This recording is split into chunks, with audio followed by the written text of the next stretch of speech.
배트맨 이야기를 이야기할 때 특히 엔드게임을 다루는 것은 상당히 특이한 상황입니다. 그 이유는 다크사이드 전쟁 때문입니다. 다크사이드 전쟁은 기본적으로 모든 것을 혼란스럽게 만든 스토리였습니다.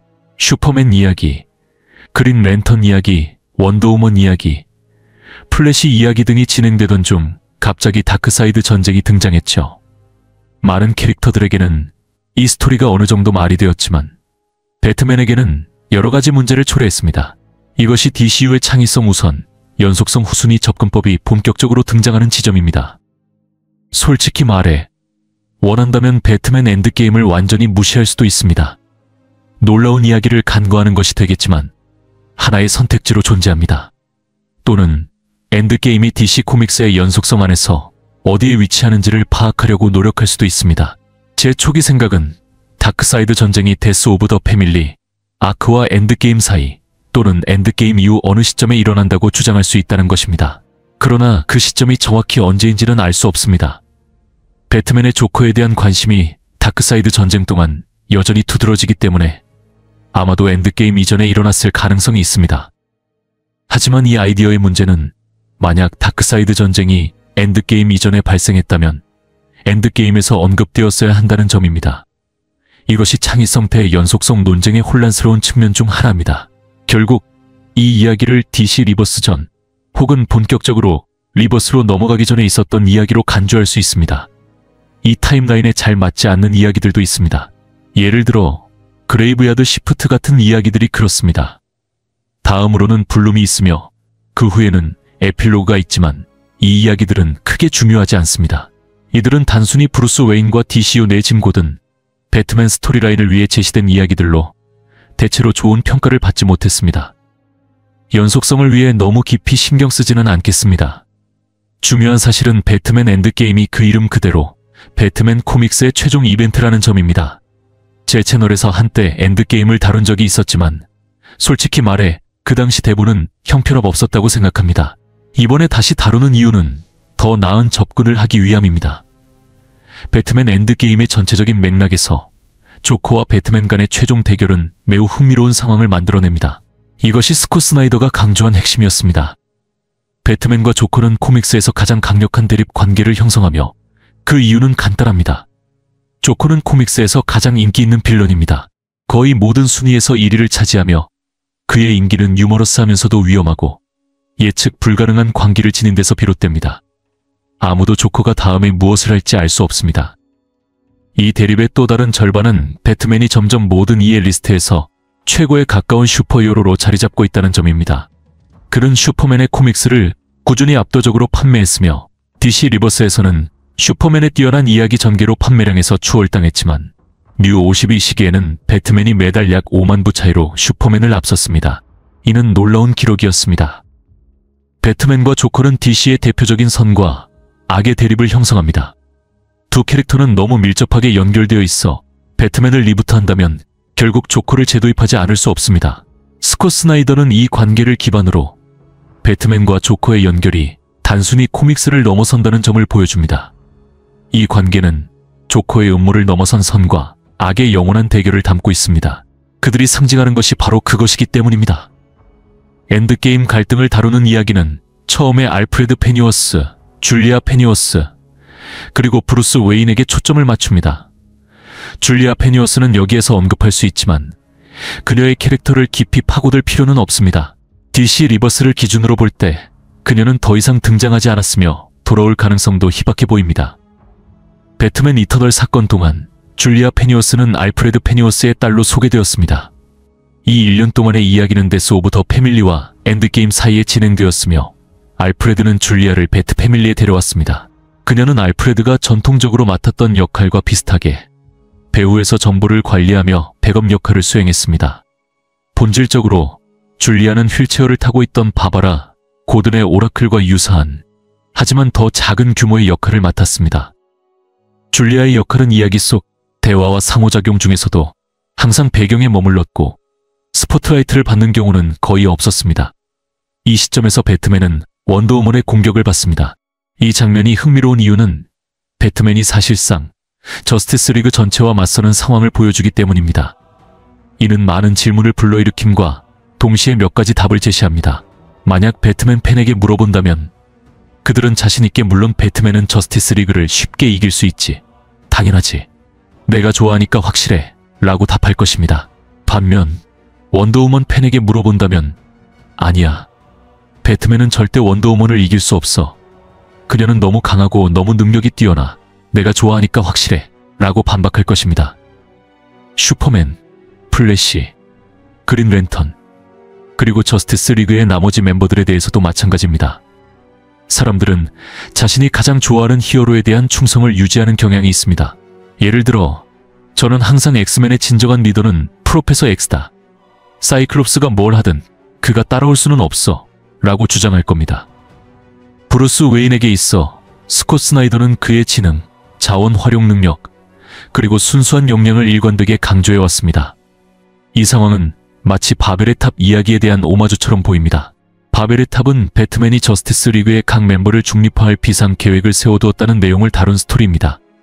그들이 만약 배신하거나 잘못된 길로 나아갈 절포, 대비한 것이었죠. 하지만 이번 경우에는 이 계획들이 어디서 비롯되었는지 명확하지 않습니다. 배트맨은 준비할 시간도 그런 계획을 실행할 시간도 없었던 것처럼 보입니다. 심지어 뉴 52 타임라인에서는 그런 비상 계획조차 존재하지 않았을 가능성이 있습니다. 그럼에도 불구하고 브루스 웨인은 저스티스 리그 각 멤버를 쓰러뜨릴 방법을 알고 있습니다. 배트맨은 원더우먼과의 대결에서 맨손으로 싸우는 선택을 할 수 없습니다.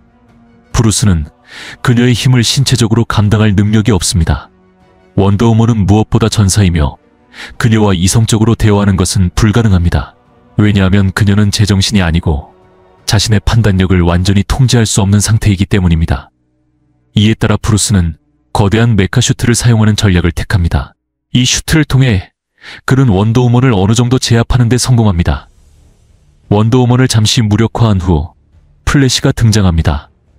플래시의 패배는 놀라울 만큼 간단하게 이루어집니다. 브루스는 바닥에 미끄러운 액체를 뿌려 플래시가 균형을 잃고 건물에 충돌하게 만듭니다. 그게 전부입니다. 저스티스 리그의 각 멤버들은 가능한 가장 간단하고 효율적인 방식으로 무력화됩니다. 플래시의 경우 바닥을 너무 미끄럽게 만들어 그의 발이 힘을 받지 못하게 하는 것이 해답이었습니다. 마치 얼음 위에서 스케이트를 타는 것과 같습니다. 원더우먼에게는 메카슈트가 전투에서 브루스에게 필요한 우위를 제공합니다. 아쿠아맨의 경우에는 그를 물에서 떼어놓는 것이 관건입니다. 그의 캐릭터에 대해 어떤 의견이 있든 아쿠아맨을 물에 접근할 수 없는 상황에 두면 그의 옵션은 심각하게 제한됩니다. 결국 슈퍼맨이 등장하면서 이야기는 더욱 고조됩니다. 슈퍼맨은 이 상황의 핵심입니다. 저스티스 리그의 다른 멤버들이 모두 제압된 후 슈퍼맨이 등장하게 됩니다. 역사적으로 배트맨 이야기나 코믹스에서 스토리가 충분히 오래 진행되면 배트맨과 슈퍼맨은 결국 싸우게 됩니다. 이것은 그들의 관계 역학상 자연스러운 흐름이며 팬들은 이를 좋아합니다. 저 개인적으로도 배트맨과 슈퍼맨의 대결을 보는 것을 즐깁니다. 하지만 이 대결은 항상 피할 수 없는 충돌로 이어지는 것 같습니다. 이번 이야기에 등장하는 슈퍼맨은 명백히 저스티스 리그의 다른 멤버들처럼 제정신이 아닙니다. 그들은 모두 조커 독소에 감염되어 조커화되었습니다. 이로 인해 상황은 더욱 위험해집니다. 이 대결은 브루스가 로이스 레인을 납치하거나 슈퍼맨을 개인적으로 자극한 상황과는 다릅니다. 예컨대 내 여자는 이제 내 거야 같은 대사와 함께 로이스를 데리고 도망치는 이야기가 아닙니다. 그런 식의 개인적인 대립이 아니라 조커의 통제와 음모 아래에 있는 슈퍼맨이 브루스 웨인과 싸우는 상황입니다. 이는 슈퍼맨이 스스로 판단하는 것이 아니라 조커의 계획에 의해 조종당하는 충돌을 보여줍니다. 배트맨과 슈퍼맨의 싸움에서 빠지지 않는 전제 조건은 항상 크립토나이트의 등장입니다. 배트맨이 슈퍼맨과 싸우면서 크립토나이트를 전혀 사용하지 않은 주요 사례를 떠올리기가 어렵습니다. 이번 경우에도 마찬가지로 배트맨은 크립토나이트 입자가 포함된 껌을 사용합니다. 그는 이 껌을 씹다가 슈퍼맨의 눈에 뱉어 슈퍼맨을 무력화시킵니다. 그것으로 끝입니다. 조금 이상하게 보일 수 있지만 그들의 충돌 맥락에서는 이 방식이 합리적으로 보입니다. 배트맨과 슈퍼맨 이야기를 쓰는 데 있어 항상 도전이 되는 부분은 놀라울 정도로 똑똑하고 능숙한 인간을 신에 가까운 존재와 어떻게 싸우게 하느냐는 것입니다. 답은 항상 크립토나이트로 돌아옵니다. 크립토나이트는 전 세계적으로 논의되는 배트맨 대 슈퍼맨 대립의 핵심입니다. 사람들은 항상 묻습니다. 만약 배트맨이 크립토나이트를 갖고 있지 않았다면? 답은 간단합니다. 아마도 배트맨은 죽었을 것이고 싸움은 매우 빨리 끝났을 것입니다. 그렇게 되면 이야기는 전혀 흥미롭지 않았을 것입니다. 이런 이유로 크립토나이트는 그들의 싸움에서 항상 중요한 요소가 되며 이번 경우도 다르지 않습니다. 조커가 저스티스 리그를 조커화시킨 상황에서 이제 그들이 제압된 후 왜 이런 일이 발생했는지를 밝혀내는 것은 배트맨의 몫입니다. 이는 중요한 전개입니다. 왜냐하면 조커가 이전에 저스티스 리그를 무너뜨린 적은 없었기 때문입니다. 이 사건은 조커가 배트맨에게 도달하기 위해 어디까지 갈 수 있는지를 보여주며 그들의 대립을 단순한 혼란스러운 싸움에서 진정으로 위험한 시나리오로 격상시킵니다. 이 시점에서 이야기는 남아있는 아캄 수용소로 전환됩니다. 이 부분이 주목할 만한 이유는 배트맨 이터널 사건 동안 아캄 수용소가 완전히 파괴되었기 때문입니다. 배트맨 이터널은 허쉬가 배트맨의 다양한 적들을 모아 브루스 웨인에게 맞서는 내용을 중심으로 전개되었습니다. 이 이야기의 여파로 웨인 저택은 압수되었고 이후 새로운 아캄 수용소로 변모하게 되었습니다. 아캄 수용소의 직원 중 한 명은 에릭 보더라는 인물이었습니다. 에릭은 이 이야기가 전개되기 전까지 몇몇 코믹스에 등장했지만 대부분 배경에 머무는 캐릭터였습니다. 그는 단순히 배트맨을 도와 조커의 감방에 접근하거나 다른 사소한 임무를 수행하는 정도의 역할을 했습니다. 에릭은 눈에 띄지 않는 특별히 주목받을 이유가 없는 캐릭터였습니다. 스콧 스나이더의 글이 매력적인 이유는 바로 이러한 하찮아 보이는 캐릭터를 재해석하는 방식에 있습니다. 스나이더는 이렇게 묻습니다. 만약 그 잊혀진 인물이 사실은 핵심적인 인물이라면 여기서 이야기는 충격적인 전환점을 맞습니다. 배트맨이 아캄을 조사하는 도중 에릭은 배트맨을 감방에 가두고 자신이 사실은 조커라고 밝힙니다. 이 충격적인 반전은 독자들에게 엄청난 충격을 안겨줍니다. 데스 오브 더 패밀리 이후 모든 배트맨 코믹스에서 조커는 눈에 보이는 곳에서 숨어 있었습니다. 그는 배트맨을 모든 단계에서 관찰하며 아캄 수용소에 완벽히 녹아들어 의심받지 않았습니다. 이를 실행하기 위해 조커는 여러 가지 신중한 준비를 했습니다. 그는 근육 이완제를 사용해 특유의 광기 어린 웃음을 억제했고 머리카락색을 바꾸거나 피부 톤을 조정하거나 혹은 가린 채 평범한 사람처럼 보이도록 변장했습니다. 이 반전은 조커의 캐릭터를 완전히 새롭게 조명했습니다. 전통적으로 조커는 비논리적이고 코미디적인 빌런으로 묘사되었으며 혼란스럽고 터무니없는 행동을 저지르는 캐릭터로 그려졌습니다. 하지만 이 폭로는 조커의 지능, 치밀한 계획, 그리고 배트맨에 대한 집착의 깊이를 강조했습니다. 역사적으로 조커는 광기 어린 범죄 천재로 여겨지지 않았습니다. 그는 혼란스럽고 예측 불가능한 인물로 배트맨에게 쫓기고 아캄에 수감되었다 탈출하며 같은 사이클을 반복하는 캐릭터였습니다.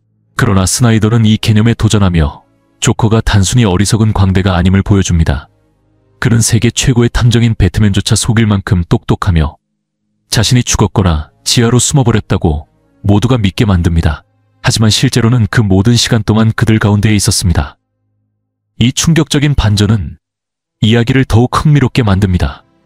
배트맨이 감방에 갇힌 사이 조커는 고담시 저녁에 순수한 혼돈과 대혼란을 일으킬 자유를 얻게 됩니다. 하지만 스토리텔링에는 일부 빈틈이 있습니다. 스콧 스나이더는 특정 장면을 빠르게 전개하며 이야기가 다소 서두른 느낌을 줍니다. 배트맨 엔드게임이 원래 츠머 8화의 아크로 계획되었다면 더 세부적인 이야기를 담을 수 있었을지도 모릅니다. 예를 들어 배트맨이 아캄 수용소의 감방에서 어떻게 탈출했는지는 명확히 설명되지 않습니다. 그저 탈출한 것으로 묘사될 뿐입니다. 스나이더는 이를 배트맨이라서 가능하다는 아이디어로 정당화합니다. 배트맨은 자원이 풍부하고 아캄 수용소의 구조를 잘 알고 있으며 항상 탈출 방법을 준비해 두기 때문입니다. 그가 무한한 유틸리티 벨트에서 도구를 꺼내든 수감시설의 설계를 이용하든 배트맨은 언제나 포로 상태에서 벗어날 방법을 찾아냅니다. 진정한 위기는 고담 시민들이 조커 독소에 노출되면서 시작됩니다. 보통이라면 조커 독소를 치료하는 것은 배트맨에게 익숙한 일입니다. 그는 과거에도 여러 차례 이를 해결한 경험이 있습니다. 하지만 이번에는 새로운 요소가 독소에 추가되었습니다. 배트맨이 알지 못하는 새로운 성분이 포함되어 있어 이전처럼 쉽게 치료할 수 없는 상황에 이르게 됩니다. 여기서 조커의 진정으로 섬뜩한 본질이 드러납니다. 그는 단순히 혼란을 일으키는 데 그치지 않고 자신의 뒤틀린 계획을 끊임없이 진화시키며 공포의 새로운 정점에 도달합니다. 한편 고든 국장은 조커의 과거를 조사하며 다양한 기록과 증거를 분석합니다. 그리고 발견한 사실은 놀랍습니다. 지난 수백 년 동안 주요 재난, 대재앙, 심지어 일상적인 사진들 속에서도 조커가 존재했다는 흔적이 발견된 것입니다. 이 이미지들이 암시하는 바가 사실이라면 조커는 200년 이상 살아온 존재일 수 있다는 충격적인 가능성이 제기됩니다. 이 사실은 조커라는 캐릭터의 본질에 대한 심오한 질문을 불러일으킵니다. 만약 조커가 정말로 수세기에 걸쳐 존재해왔다면 이는 배트맨에게 무엇을 의미할까요? 브루스 웨인은 끝없는 순환에 갇혀 영원히 조커와 대면해야 하는 운명일까요? 아니면 브루스 웨인과 같은 존재가 항상 조커라는 영원한 적수를 마주하기 위해 존재해왔다는 것을 암시하는 걸까요? 스콧 스나이더는 조커가 혼돈과 파괴의 영원한 신일 가능성을 암시합니다. 이 개념은 추가적인 질문을 던집니다. 조커는 단일한 존재일까요? 아니면 여러 숙주를 옮겨다니는 본질 같은 것일까요? 그는 불멸의 존재로 끊임없이 환생하며 그 몸이 스스로 부활하는 능력을 가지고 있는 걸까요? 이러한 아이디어는 조커라는 캐릭터의 깊이를 더욱 확장하며 독자들에게 새로운 관점과 상상력을 제공합니다. 조커의 과거를 둘러싼 이 베일 같은 미스터리와 매혹적인 분위기는 그를 매우 흥미로운 캐릭터로 만듭니다. 아무도 그의 진실된 기원을 정확히 알지 못합니다. 킬링 조크에서 조커가 한때 레드 후드였다는 설정처럼 몇몇 기원 이야기가 더 신빙성을 가지긴 하지만 그들조차도 모호함에 머물러 있습니다. 이 기원이 진짜일까요? 아니면 단지 진실이 밝혀지지 않았기 때문에 대체적으로 받아들여지는 이야기일 뿐일까요? 어쩌면 우리가 가진 최선의 설명일 뿐일지도 모릅니다. 이번 이야기의 맥락에서 조커는 배트맨이 알고 사랑하는 모든 것에 맞서 혼자 전쟁을 벌이고 있습니다. 이것이 이 아크의 핵심 기반입니다. 브루스 웨인은 자신의 과거의 잔재, 조칠이라는 인물의 형상과 마주해야만 합니다. 현재 올스타 배트맨을 읽고 있는 독자들에게는 배트맨, 엔드게임을 다시 돌아보는 것이 왜 중요한지 알게 되는 이유 중 하나입니다. 이러한 점 때문에 배트맨, 엔드게임의 연속성 문제가 더욱 중요해집니다. 이 이야기에서는 듀크라는 소년이 소개되는데 그는 어린 시절 브루스 웨인이 겪었던 것과 놀랍도록 유사한 폭력적인 상황을 경험합니다. 듀크는 자신의 부모가 살해되는 것을 목격할 가능성과 직면해야 했습니다. 하지만 배트맨이 개입하여 조커 독소에 감염된 조치를 막고 듀크의 부모를 구해냅니다. 문제는 듀크의 부모가 조커 독소에 노출되어 치료가 불가능한 상태가 되었다는 점입니다. 사실상 그들은 잃어버린 존재가 되었습니다. 이 사건 이후 브루스 웨인은 듀크를 데려가며 듀크의 DC 코믹스 데뷔의 기반을 마련합니다. 그의 기원 이야기는 인피닛 크라이시스 이전의 제이슨 토드와 크라이시스 전후의 딕 그레이슨의 기원과 놀랍도록 유사합니다. 세 캐릭터 모두 폭력적인 상황에서 부모를 잃고 고아가 되었다는 공통점을 가지고 있습니다. 이는 어린 시절 브루스 웨인이 겪었던 운명과도 일맥상통합니다. 이러한 유사성은 듀크가 배트 패밀리에 합류하는 과정을 더 큰 의미로 연결하며 조커와 배트맨 간의 대립뿐 아니라 배트맨의 사명과 유산의 지속성에도 새로운 층위를 더합니다. 이 이야기는 조커가 목표를 이루기 위해 얼마나 집요하고 뒤틀린 방식을 사용하는지를 더욱 부각시킵니다. 그의 혼돈의 캠페인은 경계가 없으며 조커 독소에 감염된 아기들처럼 섬뜩하고 어두운 요소를 통해 드러납니다. 이 혼돈 속에서 짐 고든은 브루스 웨인에게 조커가 자신을 거의 죽일 뻔한 사건을 이야기합니다. 고든은 조커를 잠시 제압하는 데 성공했지만 그 충돌은 깊은 흔적을 남겼습니다. 절정의 순간 조커는 반격으로 고든의 가슴에 도끼를 찔러버립니다. 이 공격은 고든을 즉사시키지는 않았지만 조커의 예측 불가능성과 고담의 모든 이들에게 가하는 끊임없는 위협을 상징적으로 보여줍니다. 이 정도의 혼란이라면 고든이 죽었을 것이라고 예상하겠지만 그는 조커 독소에 감염된 상태로 다시 나타납니다. 이 시점에서 이야기는 고담 씨의 절대적인 혼돈을 어떻게든 막아보려는 시도로 집중됩니다. 이 순간의 중요성은 고담이 완전한 무질서 속으로 빠져드는 장면에 있습니다. 조커화된 군인들이 탱크를 타고 다니며 조커의 뒤틀린 명령을 수행하고 시민들은 통제할 수 없는 광란 속에서 도시를 파괴합니다. 이 장면은 배트맨 유니버스에서 혼돈을 극적으로 묘사한 놀라운 사례입니다. 이 순간이 강력한 이유는 고담 이야기가 가진 통상적인 경계를 시험하기 때문입니다. 보통 고담은 구제 불가능한 상태에 가까워지며 완전한 붕괴 직전까지 몰리지만 결국 그 선을 넘지는 않습니다. 고담에는 항상 희미하지만 질서나 희망의 불씨가 존재했습니다. 그러나 이번 이야기에서 조커는 도시를 그 절벽 아래로 밀어버리려는 듯 보입니다. 어떤 관점에서 보면 조커는 단지 고담의 진짜 모습을 드러내고 있을 뿐입니다. 조커가 하는 모든 일은 이미 스스로 파괴로 향하는 도시의 본질을 폭로하는 것일지도 모릅니다. 고담은 조커라는 외부적 요소가 아니라 그 자체의 자멸적 본성을 반영하는 도시라는 메시지를 담고 있는 듯합니다. 배트맨은 언제나처럼 혼돈의 흐름을 막으려 애씁니다. 마치 구멍이 난 댐을 손으로 막으려는 것처럼 가능한 모든 수단을 동원해 물이 새어나가지 않도록 합니다. 하지만 누군가 그 댐에 거대한 구멍을 뚫기 시작하면 범람을 막는 것은 불가능해집니다.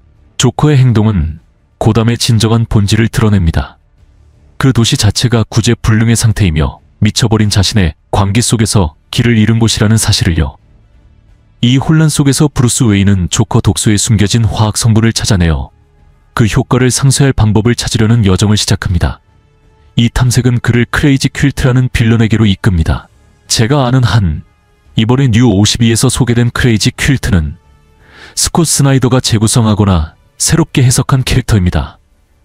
이 캐릭터는 원래 잭 커비가 뉴 52 이전에 창조한 인물로 이번 이야기가 크레이지 퀼트가 이 연속성에서 중요한 등장으로 자리잡는 첫 번째 사례입니다.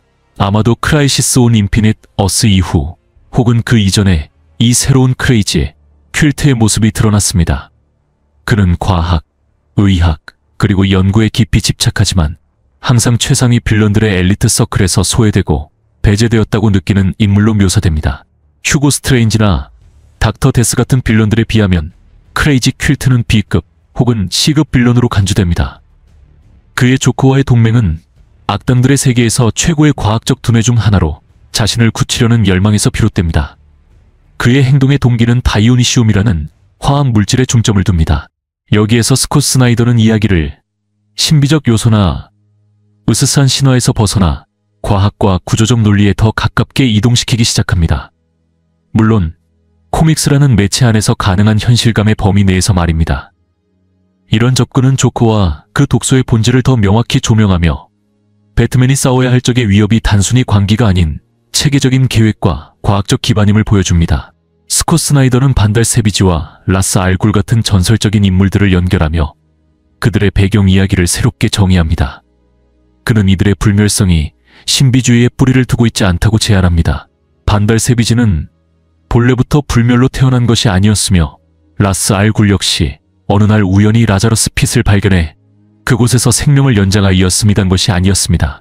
대신 그들의 장수는 다이오니시움이라는 물질에 노출된 결과였습니다. 반달 세비지는 다이오니시움을 가장 순수한 형태로 접한 최초이자 유일한 인물이었습니다. 반면 라스 알굴은 그보다 후에 이 물질을 발견했지만 이미 불순물이 섞인 상태였습니다. 이 불순성은 라스가 라스핏에 들어갈 때마다 일시적인 광기를 경험하는 이유를 설명합니다. 조커가 사용하는 다이오니시움은 더 불순하며 이로 인해 그 부작용은 더욱 극심합니다. 스나이더는 다이오니시움이 불순성의 단계로 존재하며 각 단계는 사람을 광기에 더 가까이 이르게 한다고 묘사합니다.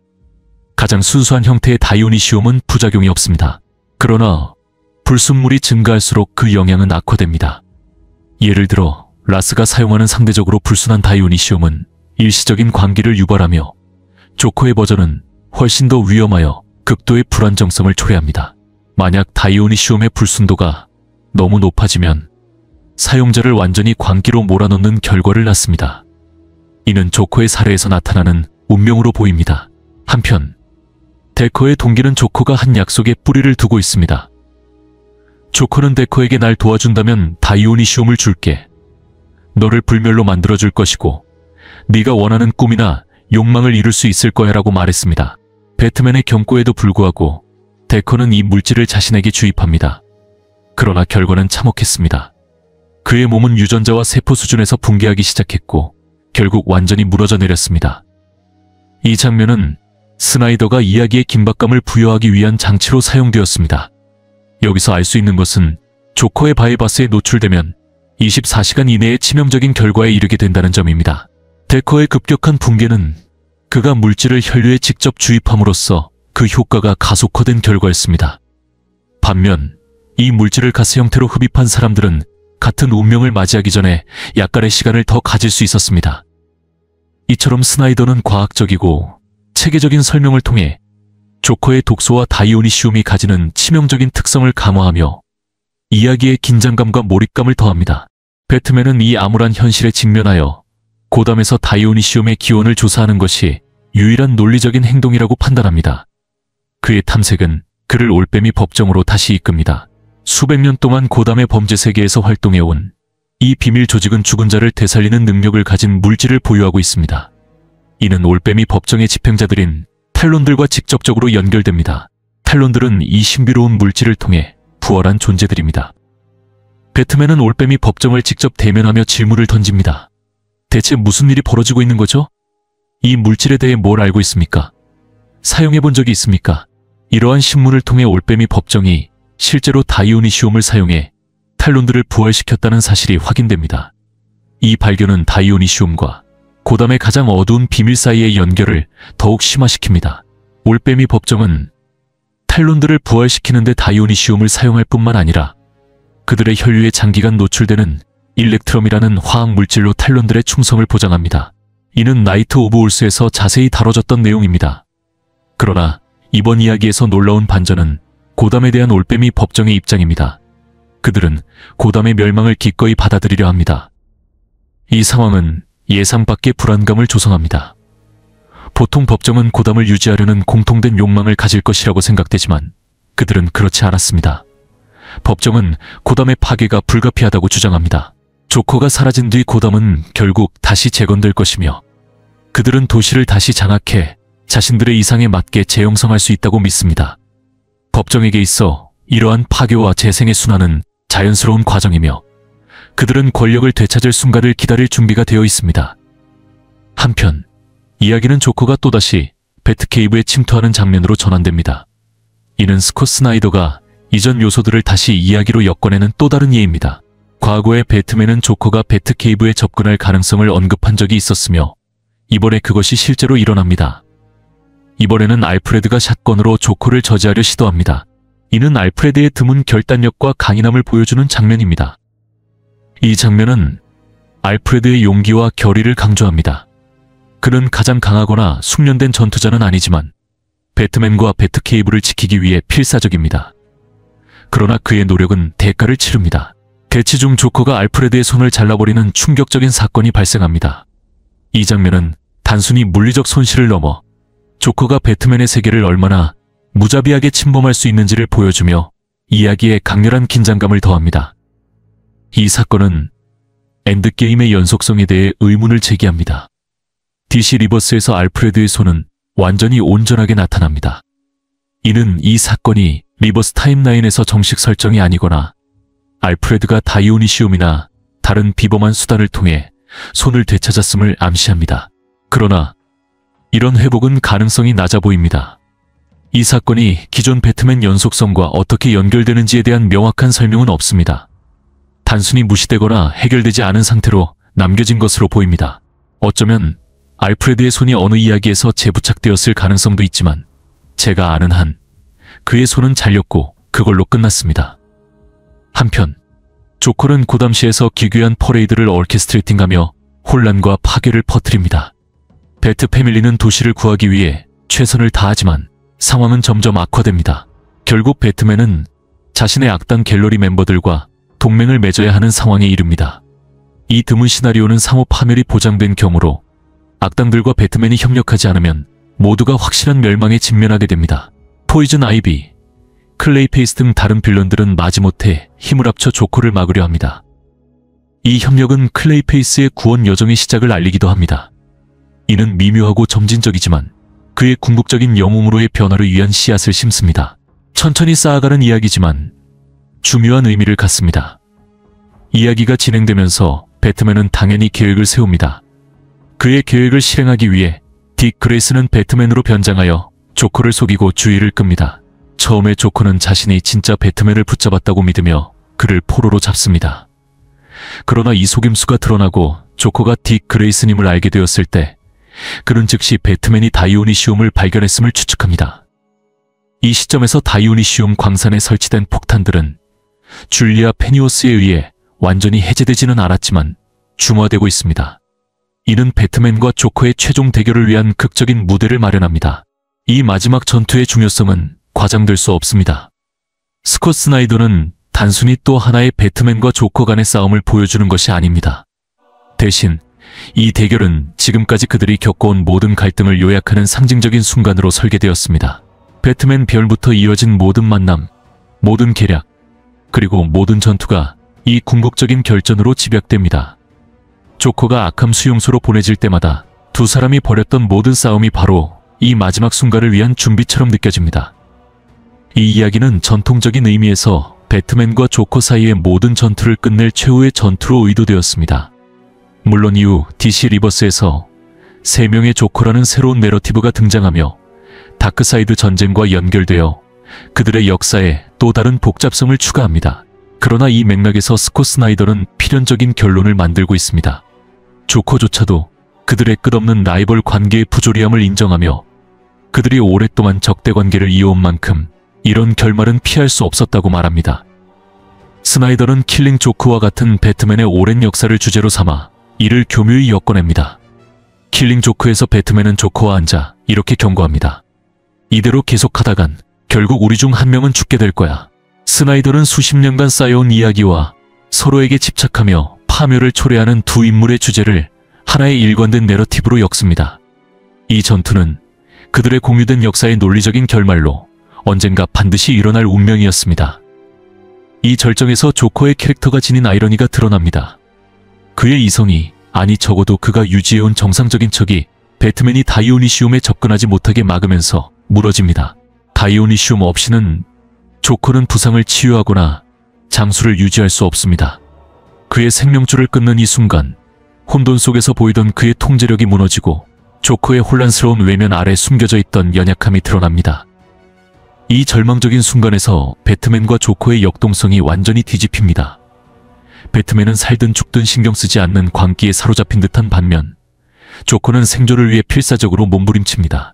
이 역할의 반전이 이 결말을 매력적으로 만드는 요소입니다. 배트맨은 죽음을 두려워하지 않는 반면 조커는 생명을 붙잡으려 애쓰는 모습을 보입니다. 브루스 웨인이 사망한 것으로 보이는 사건 후 이야기는 2주 후로 전환됩니다. 하늘에 비치는 배트 시그널은 도움을 요청하는 신호가 아닌 추모의 상징으로 사용됩니다. 배트 패밀리는 슬픔에 잠기며 특히 알프레드는 이 상실감을 받아들이는데 가장 힘겨워합니다. 알프레드와 줄리아조차 브루스 웨인의 배트맨으로서의 운명이 피할 수 없는 것이었다는 것을 인정합니다. 그의 삶은 비극으로 정의되었고 그의 죽음은 이러한 방식으로 끝날 운명이었습니다. 브루스는 거의 순교자처럼 살았습니다. 그는 고담의 악당들과 끊임없이 싸우며 자신의 희생이 다른 사람들에게 영감을 주어 그의 유산을 이어가게 할 수 있기를 바랐습니다. 어쩌면 그의 죽음이 자신보다 더 위대한 영웅들이 나타나도록 독려할 것이라 생각했을지도 모릅니다. 어떤 의미에서 배트맨은 항상 자신을 준비시키며 배트맨이라는 이름과 그 이상이 계속 이어질 수 있도록 보장했습니다. 그렇지만 우리는 진실을 압니다. 배트맨은 살아남습니다. 그의 유산은 계속되고 브루스 웨인의 이야기는 앞으로도 이어집니다. 이렇게 해서 뉴 52 배트맨 설명 시리즈를 마칩니다. 스콧 스나이더의 작품에 대한 여러분의 생각은 어떤가요? 제 생각에는 정말로 뛰어난 작품입니다. 끝까지 함께 해주셔서 감사합니다. 다음에 또 뵙겠습니다. 평화롭게 지내세요.